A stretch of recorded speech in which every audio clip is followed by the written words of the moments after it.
Hey, in this episode of Franchise Secrets, I have my business partner, Herr, with me, and we are talking about brokers, consultants. I get this question a lot in the Franchise Secrets Facebook group. Like, how do you get their attention? And from people that are working with consultants or brokers as buyers for franchise brands, like, how do you know you're working with somebody good? So we're talking about the good and the bad and the ugly about franchise consultants and franchise brokers. Hope you enjoy.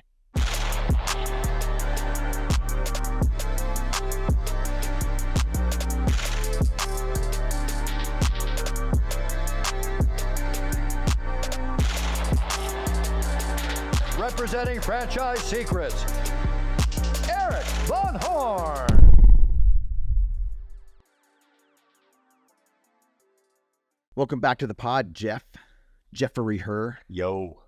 Hello from sunny Florida, hot and sunny Florida. Well, hello from cool and hot South Dakota, the Black Hills. I noticed we had a question in the Facebook group about brokers. And there's a lot of questions in the Facebook group about brokers, whether it's franchisees wondering about brokers. I was talking to some potential buyers right now. So buyers, franchisees, talking about brokers or consultants, and franchise brands that they find themselves in a place where they have an FDD, meaning they can sell franchises and people can buy franchises from a particular franchisor. And they don't know what to do. They don't know where to go. They don't know how to engage with brokers. And you and I, a large part of our franchising career has been with the brokers and broker groups. I was a broker consultant for a period of time. I've been on the franchisor side, working with brokers, and the FSO side, and you've done it all as well.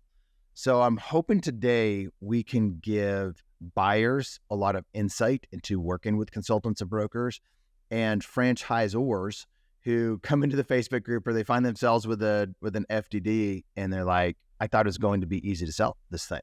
Now what? I can't sell. I have this thing that's so great, but I don't have any franchisees. And I had customers telling me, once you franchise this thing, I'm the first buyer, and then they're ghosted, because we see that all the time. So let's help some people today. So the question recently was, how do I get brokers or consultants to consider my brand? And that's a really difficult question to answer in a Facebook group. So I figured we'd record a podcast about it. And by the way, Bobby, our business partner, Bobby Brennan, did a great job of answering that question. But when you first hear a franchisor say, how do we get attention from brokers, and they don't know anything about brokers, what's the first thing that comes to mind when you hear that question? Yeah, I think as an emerging brand, if you don't have any experience with brokers, it's going to feel kind of overwhelming. Just the task of what's the paint by numbers? Like, where do I start? So look, we're big believers in brokers, franchise consultants, if you will. As you kind of mentioned at the onset of this call, I think it's got to be part of the franchise development and growth strategy. Now, when to add brokers to the plan, that's something that we should definitely talk about today. Because just like anything else, when you think about like a go-to-market strategy and you want to include brokers or, certain things along the organic train, I mean, first and foremost, it's about preparation, right? And so you want to make sure that you have a sales process. You want to make sure that you have quality content in that sales process. Because a big part of the game is when you're introducing your brand to brokers for the first time, that's something that's really key to them. Yes, they want to understand the key nuggets, the key specifics of the brand and how it operates and what makes it special and how it's different from competitors and how well the existing locations are performing. If you have corporate locations or you're operating corporate territories, they're going to want to know how that's working.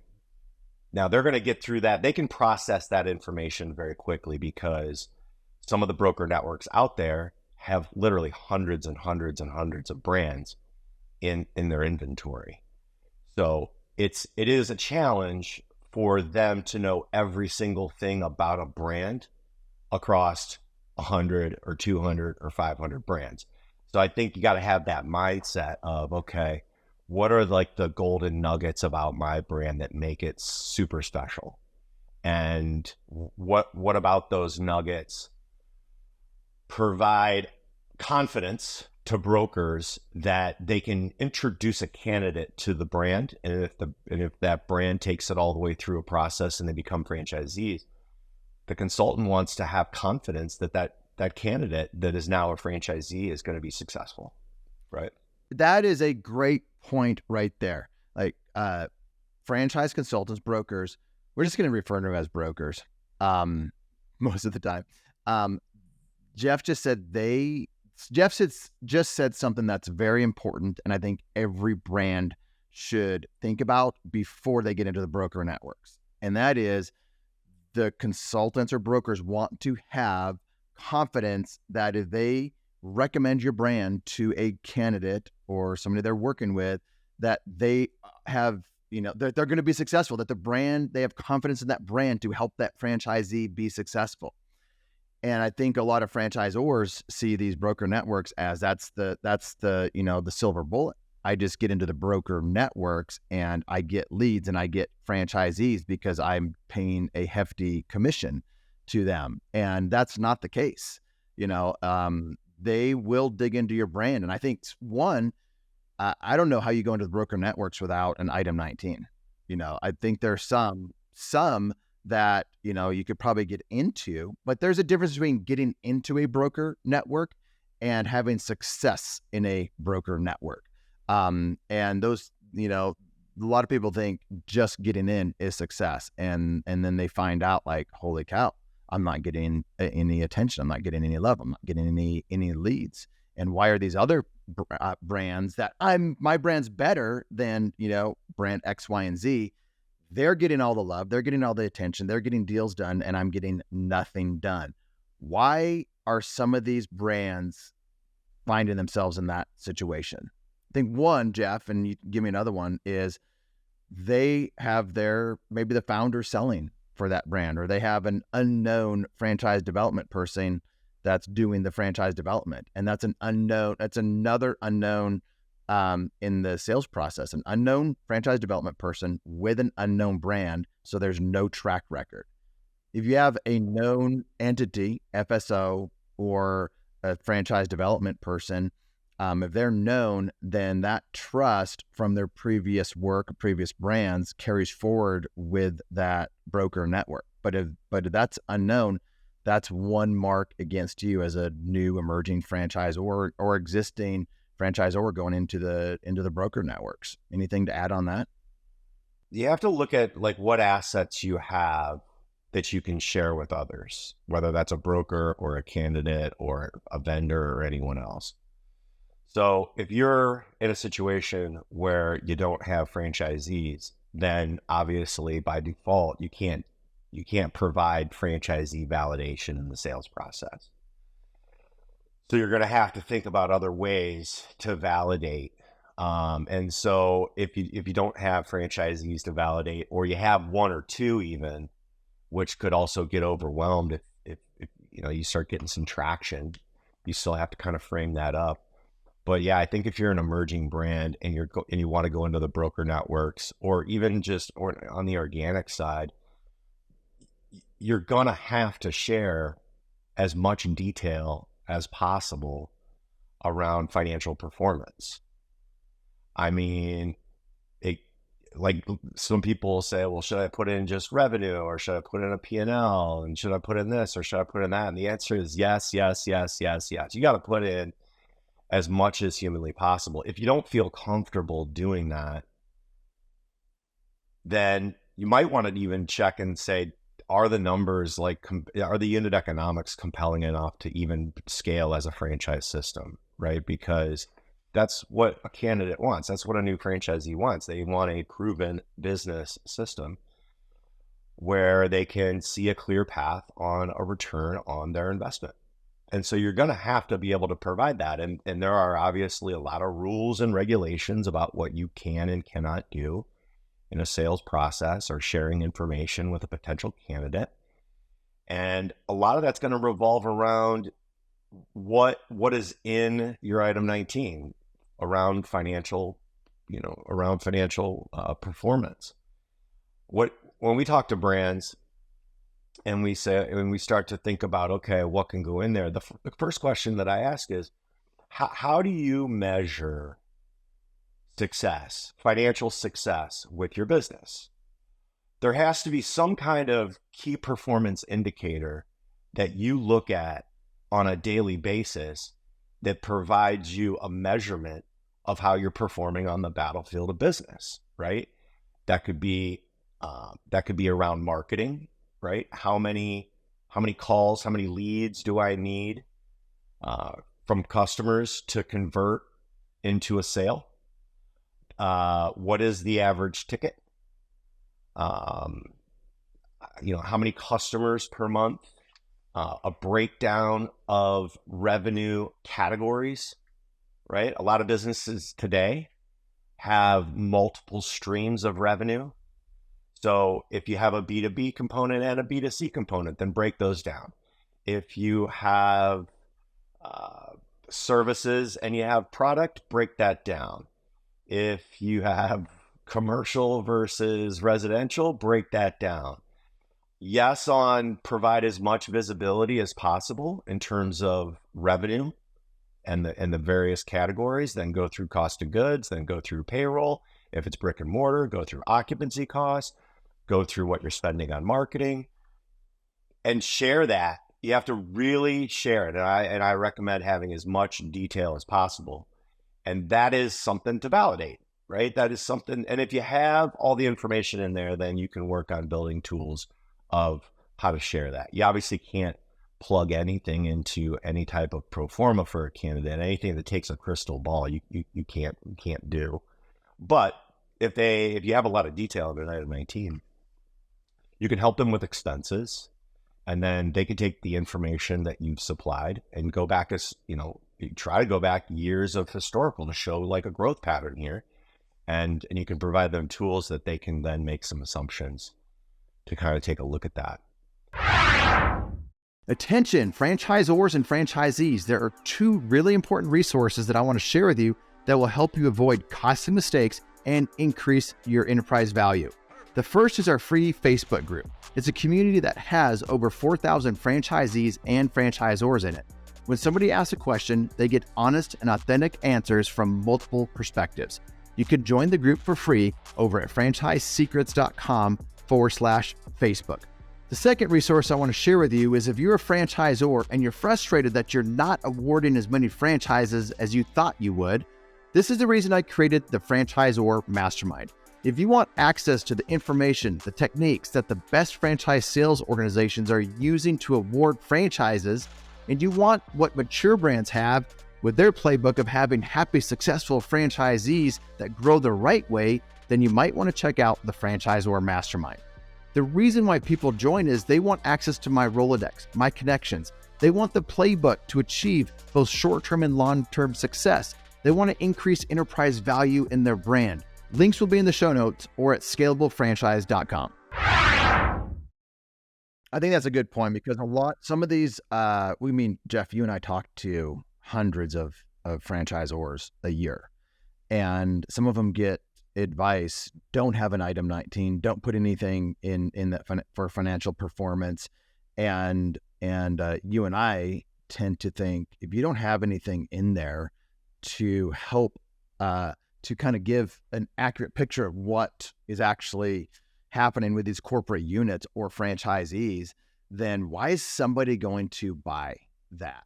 And you and I have seen people hide behind not having an item 19. Some people hide behind it. They don't want to put any information in there because they don't have really good numbers to show. Like they don't want people to see the real numbers of what their corporate units do.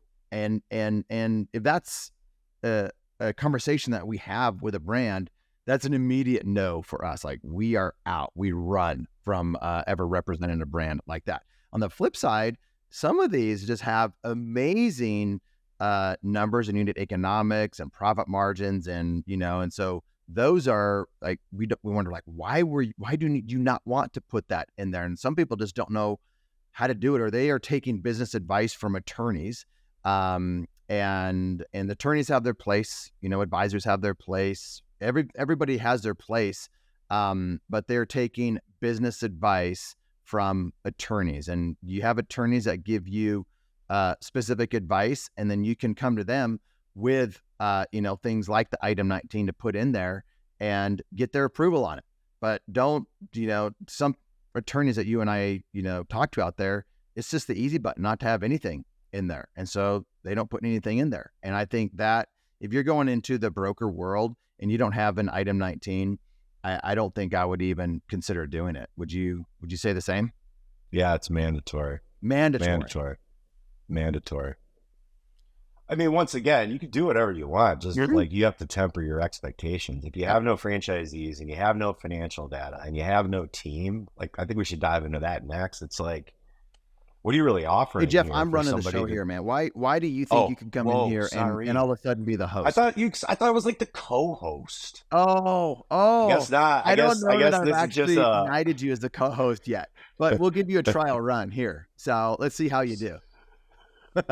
So the next thing that brokers are really going to dive into, and once again, they're diving into it because the candidates are going to want to dive into it too as well. So we talked about financial performance, but the next one is going to be, who's supporting me here, and what experience does the team have? Now, you're going to have different types of team members. Certainly, you're going to have some kind of corporate team, and at the very least, it's the founder, right? You're going to be very involved with their success.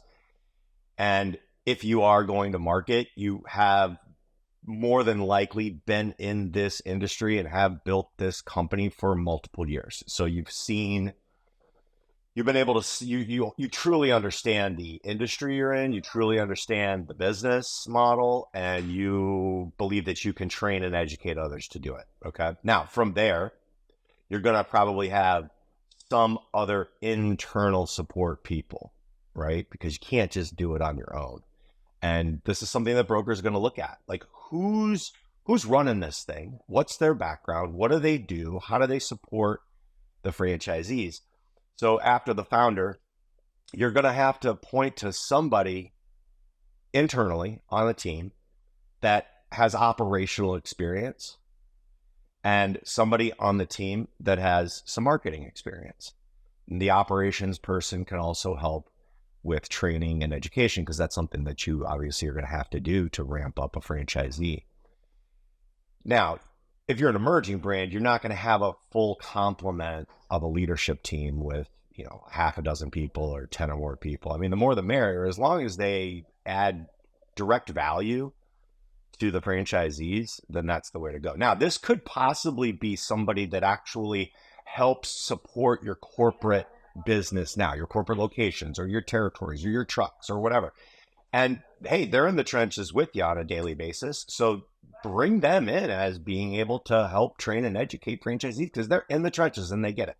Now, also on the team, you're going to probably need to outsource some specifics around support to vendors, agencies, marketing, right? There's kind of two kinds of marketing. You have the creative side, strategy, content creation, design, copy, right? And then you have marketing execution, lead generation, customer acquisition.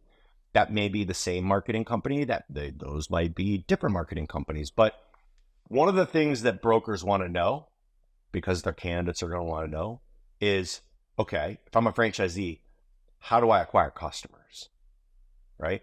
So whether you insource or outsource, you have to have that piece.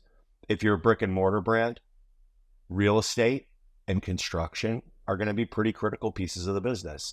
Probably doesn't make sense to, hire an internal person to support franchisees. There's lots of great agencies out there supporting franchise systems and helping their franchisees find great real estate and execute a great lease. And then the same goes for various parts of the construction side, construction managers or permit management or anything like that. You're going to need to show somebody in your system, right? An operating system, you have to have this measurement of KPIs, right? There's things that help you operate the business. Somebody on the support side needs to come from a level of finance, right? Finance and accounting. Those are two different things, but definitely on the finance side. So whether you insource or outsource that, you have to be able to build great financial tools to measure the business. So think about the critical pieces to operate a business: finance, marketing, both on the creative and customer acquisition side. If it's brick and mortar, real estate and construction are critical components, training and education. And then you're more than likely going to utilize technology as part of operating the business, whether that's a CRM to manage leads, whether that is a learning management system for training and education and brand assets and communication. It could be a booking software, it could be a project management piece. Chances are you are currently operating your business with at least one piece of software and probably more like two or three that perform different functions. And somehow you've stitched those together so you can pull reports and run the business. So these are the things that you have to, you have to give brokers confidence that there is a strong level of support around the critical pieces of operating the business. Because the franchisee also has to go to market. The brand that they are bringing into their territory probably has no name recognition. So what's the go-to-market strategy for a franchisee? Training, support, technology, education, everything around marketing, finance, real estate and construction, if it's brick and mortar. If it's not, if it's like something in home services, then you're going to have vendors around the truck, the equipment, wrapping the truck, whatever it is. But you got to build your team, internal, external, and it has to be compelling to the brokers. Because if you don't have that, then the biggest concern, I think that sometimes people tend to believe like the brokers are only concerned about the commission. I mean, the ones that are concerned about commission are just not good brokers. The best brokers out there in the world, they genuinely want to help change people's lives and get them into business ownership. Okay. Yes. If they do a matchmaking between their candidate and a brand, of course they should be compensated for that. Just like a realtor is, if they go out and find you a great house, they should be compensated for that. But that's not what they're in it for. I promise you. What they want is they really, truly believe in entrepreneurship and business ownership and changing lives. And so what they are really, really concerned about is not the commission. It's the fact that if they make that match, and at the end of the day, the candidate has to decide if they want to move forward or not. And the brand has to decide whether they move forward or not. But the broker is the matchmaker and makes the introductions and is there for guidance for their candidate. But at the end of the day, what they want to know is they want to feel it in their gut that this candidate that turns into a franchisee is going to be successful and it's going to change their lives. And if they don't have the confidence that the brand can do that, they're not going to show it. Even if it's in a sexy industry or even if it's in a non-sexy industry where the tickets are big or whatever, they want to have confidence, great confidence that their candidate that is now a franchisee is going to be supported. So you have to show that support team, right? And then you have to translate how the business is operating through unit economics. And you just have to have great content for the sales process. So you have to have a deck or a video that clearly describes how a franchisee is going to acquire customers. And you have to have decks and videos of how they're going to operate the business, what the software looks like that helps them on the back end. And you got to lay out the cards on the table, right? Because otherwise it's like, what do I need a franchise for? Why? If it's so great, why can't I just do it myself? Part of you laying out the entire support system is showing them that it's impossible to do it on their own, right? And for a franchise fee and a small royalty, that they can jump on your squad and win. You hit a point that I think is absolutely is probably one of the most common misconceptions out there about brokers, both from the new franchisor to candidates working with brokers. They think that they're just going to chase the highest commission. Whoever has the highest commission or fee, that's going to be the brand that is shown. And there will be some that's absolutely true. The majority are not. And this kind of goes hand in hand with picking, how do you know you're with a good consultant or a good broker? I think that you can take a chance with a new one, and there's some really good new ones. There's always new ones coming in, but you, just like real estate, if you want to find somebody good, you find somebody that's been around for a while, that has a lot of reps and has a lot of years. And I think one of probably the biggest and the best telltale sign that you are working with somebody good is that they have a lot of repeat business, people coming back for another brand, even though now they've been in franchising for a while, but now they are looking for their second or third brand, and they go back to that same consultant. So if you can find a consultant that has been in it for a while and they have repeat business like that, or they get a lot of referrals from people that they've helped get into franchising, or even that they were not able to find the right franchise match for, but they had a really good experience working with that particular consultant, and that old buyer is referring people to them, that's another really good sign.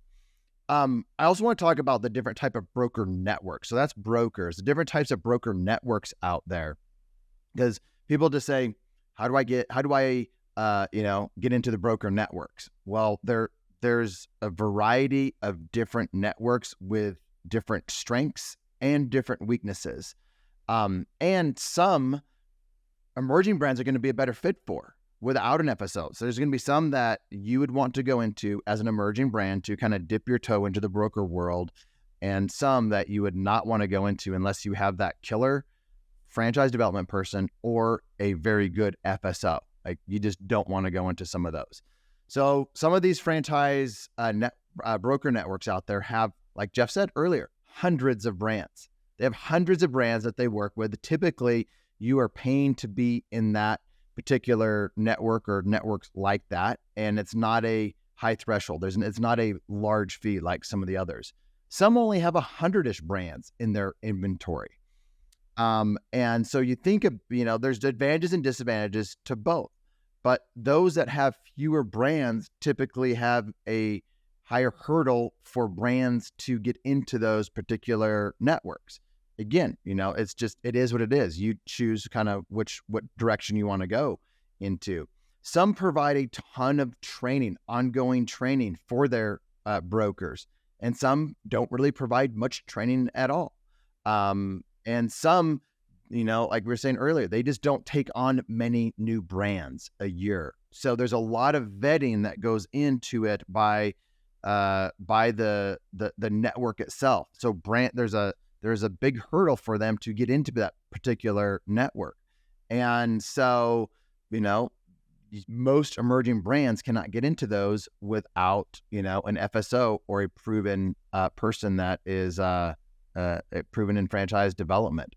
We advise some of the brands that we talk to. I mean, Jeff, we talk to so many brands, and we just provide a bunch of free help to these, brands that we talk to, whether they are private equity backed already that need help selling, or they, just got their FDD and they don't have, they don't know what to do next.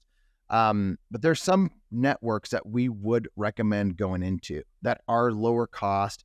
We always give them a name or two of some consultants within that particular network, because there's a number of networks that do this. So, you need to be getting advice from people like us or somebody like us that you trust, because there's a lot of people out there that you should not be taking advice from. Shoot, in the Facebook group, people are taking advice from people that I know they shouldn't be taking advice from. So just be careful on who you're taking advice from. And I'd love to give this free advice to people on calls that we do, because like we know they're not the right fit for us, or it's not the right time. And so we are just genuinely helping without gaining anything. That's the kind of help that you want to get. Here's the last thing on different networks. And Jeff, if I, miss some things that you think are important, I want you to chime in. But each network, regardless of, if it's a small one or a large one, or, really boutique, there's some really small boutique ones with just a handful of consultants in there. But most of the larger ones, they have a top group of consultants. And then, then there's the rest. And just, there's going to be a lot of, there's a lot of noise in these different networks. And sometimes you just need to work through all that. You need to know who the top consultants are, and you need to know who the good consultants are that might not be at the top, because some of these top consultants, they already know what they want, who they're looking for, and your brand may or may not be the right fit, or it might be too early for some of the top consultants out there. And then you need to know how to network within the consulting group itself. And I think that's where a lot of people don't understand that the consultants, the brokers, the name of the game there is building relationships with the individual consultants. And you and I have been doing that for 20 plus years. So, we've got 20 plus years of relationship building with all these different networks. So you just need to know that going into it. You need to start building deeper relationships with these different consultants. So that starts to sound more like the long game versus the short game. But I think that's the best way to start getting some traction in these different networks. And you need to do it with the right consultants. And that's where it's really tough for new brands to go in, to know who they should be building a relationship with, and who's not going to be there in a year. One other thing to kind of think about or maybe add is so each broker group, each broker network is going to have a point person that manages the onboarding of your brand. And one thing to consider too is, it's not just like, if you want to raise your hand and say, hey, I want to get in the network and I want to pay the fees. It doesn't work that way. They're gonna vet you, they're gonna vet your brand, and they're gonna want to look at some of the things we talked about today, right? Like, send me the FDD so I can look at the investment versus financial performance. Send me your org chart to show me that these folks can be supported. So let's say you kind of pass that test and get in. There's always a point person within each network that is going to manage that onboarding process, and then also give you the roadmap of how to build relationships and connect with their network, because each network is different. They each have a different culture. They each have different brokers. But they also understand that if they're letting you into that network, that they want to provide a path for you to navigate it. Okay. And tips and tricks about what to do and what to say on a launch call, or at a conference that they have, or a virtual opportunity. And so they're going to provide you that blueprint, which is good. But remember that each brokerage is going to have their own different path of how to navigate. And so, I mean, the biggest thing is you got to be a good relationship builder if you want to be able to do business with brokers long term, because it's the old saying, people do business with who they like and trust. So the brokers have to like and trust you in order to provide you great candidates. And so you better be willing to roll up those sleeves big time and get in the trenches and build relationships with these folks. These are it's, to some extent, it's like cold calling, right? You don't know these people, they don't know you. And so it's good. You can't just call somebody up and be like, can I get an hour of your time? You can't even get 5 minutes of these people's time. So there is a path there, but somebody within your organization, whether it's you or somebody that you hire for franchise sales, or if you outsource it to an FSO, they're going to need to build relationships between the brokers in that network and your brand. They are that bridge. So this is a brief overview of brokers. before you get into any broker network or you start talking to any brokers, you absolutely need to listen to this, because this will probably save you a lot of time, effort, and energy. So, Jeff, let's wrap it up, man. Sound good? Yeah, sounds good. Thanks for listening to the Franchise Secrets podcast. Links to everything can be found over at franchisesecrets.com. And if you want my help with anything from starting your own franchise to growing your current franchise business, please visit scalablefranchise.com.